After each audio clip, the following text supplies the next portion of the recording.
Perspectivism is the term coined by Friedrich Nietzsche in developing the philosophical view that all ideations take place from particular perspectives. This means that there are many possible conceptual schemes, or perspectives in which judgment of truth or value can be made. This is often taken to imply that no way of seeing the world can be taken as definitively true, but does not necessarily entail that all perspectives are equally valid. View. Perspectivism rejects objective metaphysics as impossible, claiming that no evaluation of objectivity can transcend cultural formations or subjective designations. Therefore, there are no objective facts, nor any knowledge of a thing in itself. Truth is separated from any particular vantage point, and so there are no ethical or epistemological absolutes. Rules are constantly reassessed according to the circumstances of individual perspectives.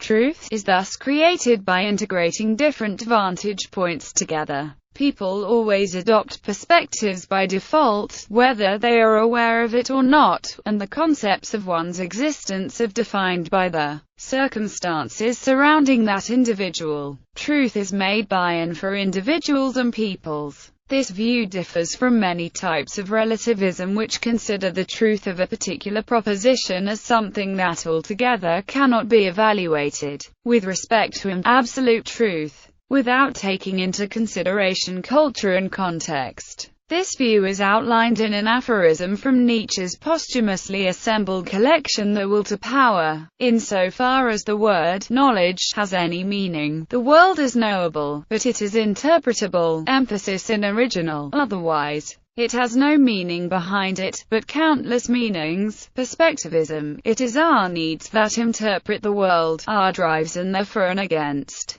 Emphasis added, every drive is a kind of lust to rule, each one has its perspective that it would like to compel all the other drives to accept as a norm. Friedrich Nietzsche, trans. Walter Kaufmann, The Will to Power, 481. Interpretation. Richard Schacht, in his interpretation of Nietzsche's thought, argues that this can be expanded into a revised form of objectivity, in relation to subjectivity, as an aggregate of singular viewpoints that illuminate, for example, a particular idea in seemingly self-contradictory ways, but upon closer inspection would reveal a difference of contextuality and of rule by which such an idea can be validated. Therefore, it can be said each perspective is subsumed into and, taking account of its individuated context, adds to the overall objective measure of a proposition under examination. Nevertheless, perspectivism does not implicate any method of inquiry nor a structural theory of knowledge in general.